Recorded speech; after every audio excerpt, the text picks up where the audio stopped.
Yeah, which is really dumb. I agree a lot. Welcome back, people, to Peter Sonic, and today I have a surprise guest because he doesn't even know I was planning to actually surprise him. No, I did. It's Active Radio. Sorry. And most of my people are subscribed to him, but if you haven't and you're viewing this video and my channel for the first time, please subscribe to me and definitely subscribe to Active Radio. Especially if you like music and remixes of music. He's basically your guy to go to for that stuff. Well, I don't make remixes. I just kind of play around with an app. But, yeah. It still sounds good nevertheless. It's not, what most teenagers girl will call the Justin Bieber style, but it's fine because Justin Bieber's a prick. Yeah. But today, we're going to be talking about Battlefield versus Battlefield, what is it? Infinite Warfare. No, what's Battlefield's new game? Battlefield 1 versus Infinite Warfare. Oh, it is Battlefield 1? I thought people were just... It's a remake of the first Battlefield. Okay. Alright, we're going to be talking about Battlefield 1 versus Call of Duty Infinite Warfare. Now, actually, I'm sorry, guys, I would usually, in this case, have gameplay of a game in front of the screen. But because we don't have COD Infinite Warfare or Battlefield 1 yet... It's not even released. So, I'm not going to really show you any gameplay. I mean, I could show you gameplay of Black Ops 3, but since that's not the discussion, it would be kind of a waste of time. But I'll let you open up first since you are the guest, Active Radio. Well, you started off. Okay, so from what I learned about, COD Infinite Warfare versus Battlefield 1, I'm actually even going to go a little bit further this about Battlefield versus Call of Duty in general real quick here. When it came down to Battlefield versus Call of Duty, at first it was nobody thought it was ever really going to be too much of a contest. But I think at first Battlefield just showed we have what it takes, we do have what it takes to compete with the other gun game franchise. Because it used to be Call of Duty versus Halo. And then there was like nothing else. If nothing really compared to Call of Duty versus Halo.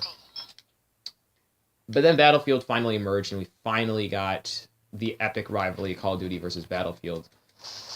Now, after finally all that's been dealt with, I was always that Call of Duty guy, but that was during the Black Ops 2 and,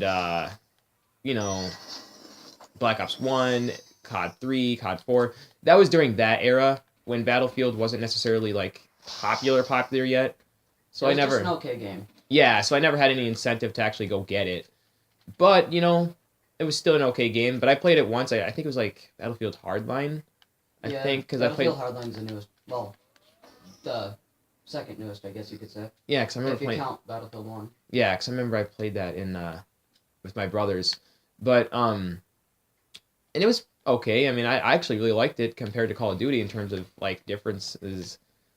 But then Call of Duty released Ghost, and I didn't hate Ghost, but I can understand why a lot of people did not like Ghost. I can understand why people did like Ghost, but I lean towards the side that yes, Ghost was a unfinished product. It wasn't a Sonic 06 unfinished product, but it was a... It was a finished project, except they were trying something new, and that wasn't good. And there was a newcomer making a Call of Duty game, and that was Raven. They did not do well. I don't like Raven. No one likes Raven after Ghost, especially. But yeah, it feels like they just kind of rushed it out for the money and then didn't care if the fans said it was going to hate. Then Advanced Warfare came, and Black Ops 3, the rest.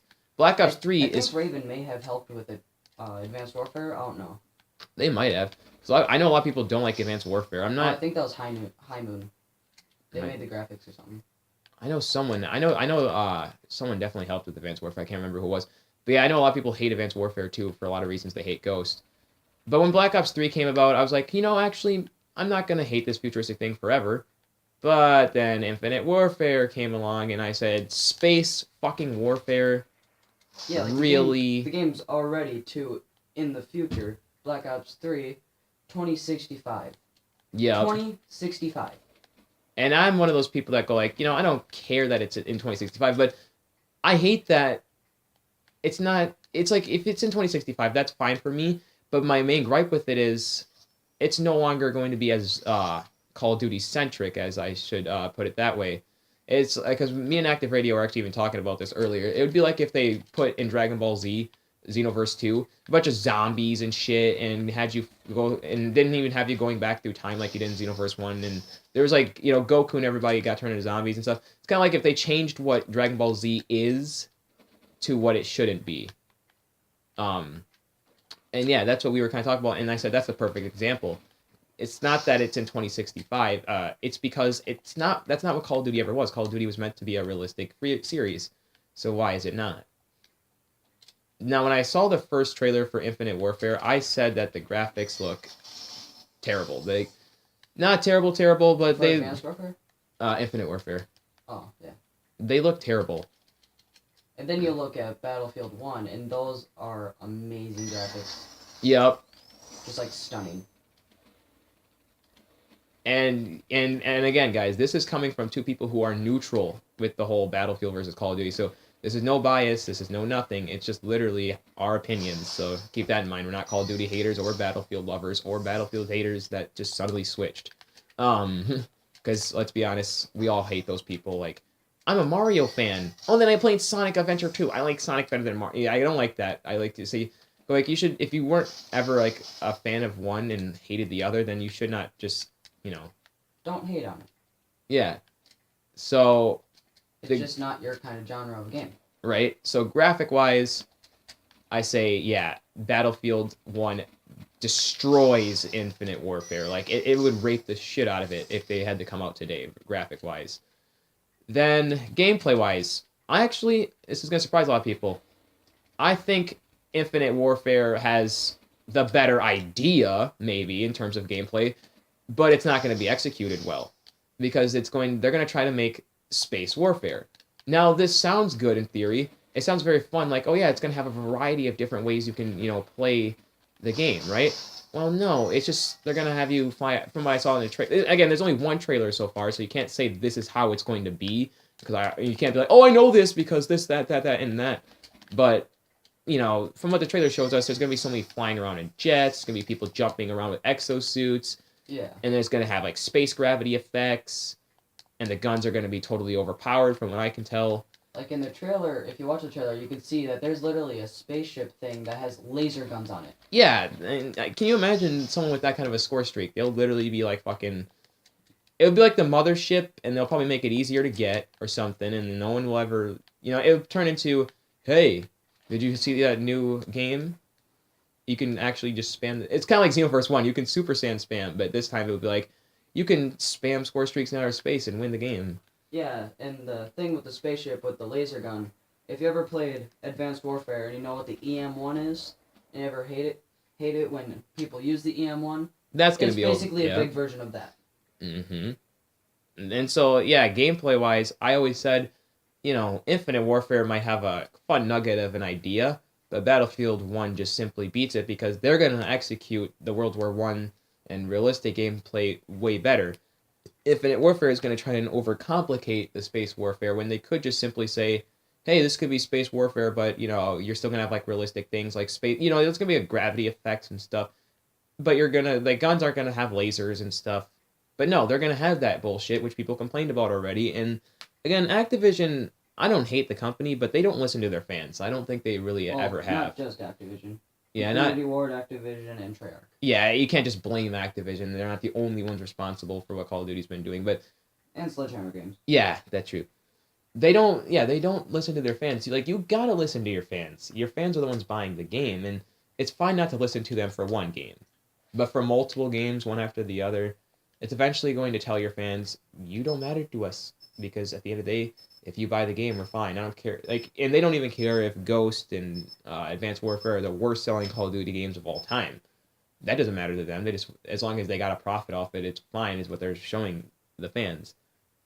Now, story-wise, I definitely like Battlefield 1 story-wise too. I know the World War I thing has kind of been overplayed and overdone, but something about going back to it now that we're seeing all these unrealistic games. Oh, and when I mean unrealistic, I'm basically talking about, like, futuristic games that were meant to be realistic. Yeah. Not stuff like the new Doom game that came out, or... Because that's not meant to be realistic. Like, no, and yeah, like stuff like Xenoverse 2 and stuff that is coming out. because that's not meant to be realistic, so I can't harp on it for that. That would be stupid. But I'm talking about like a gun game like Call of Duty that started off realistic and said we're gonna be a realistic game, and then transforms into this space warfare, fighter jets, and all this other dumb stuff.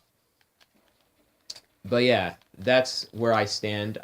Something about going back to the realistic setting with a gun game just feels natural now. Like I want it. You know, it's I don't know what it is. Can you explain it, Active Radio? I mean,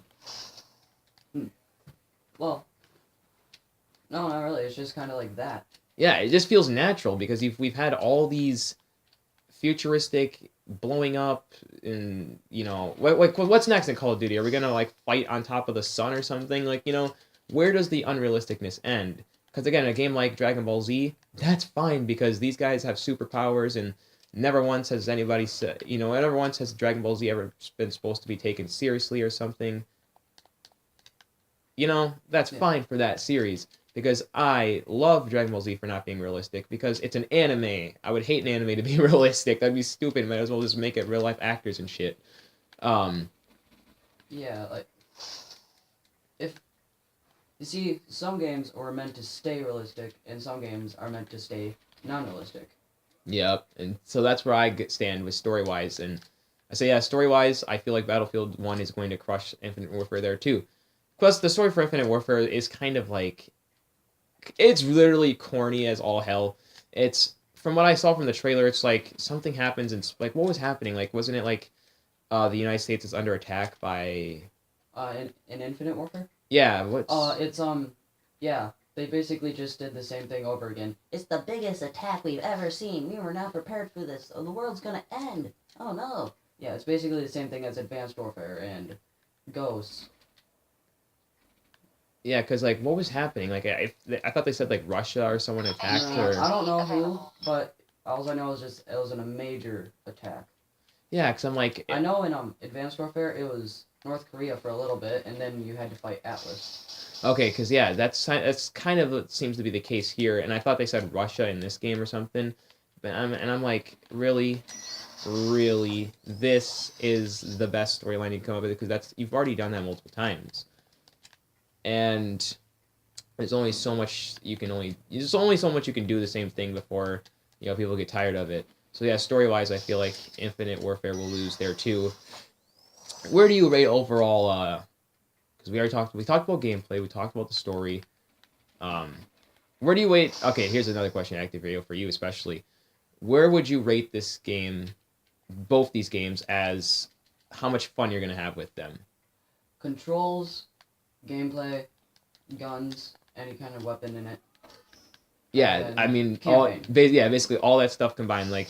Or bonus modes like zombies. Yeah. So how much fun are you going to have with, on a 1 to 10 scale, how much fun do you think you'll have with something like Battlefield 1? Probably amazing. Well, I never played Battlefield, really, so I can't really say, but it's probably going to be a huge turnover since I am switching from Call of Duty to Battlefield. Right. Now, how much fun do you think you'll have with something like Infinite Warfare? I'm probably going to buy it, but it's just not going to be the same. Same. I feel like when it comes down to all that stuff, like everything in between and Call of Duty's already messed up zombies. I'm not sure if Battlefield has zombies, but I know that Call of Duty's messed it up bad. Yeah. But yeah, when it comes down to all the fun game modes, all unlockables, hopefully DLCs will be good for Battlefield as well, because honestly, I know with Black Ops 3, the DLCs are one of the biggest complaints about the game. And rightfully so, I feel like DLC should be, because if DLCs are kind of ripping people off, they should be a big complaint, because that's not fair.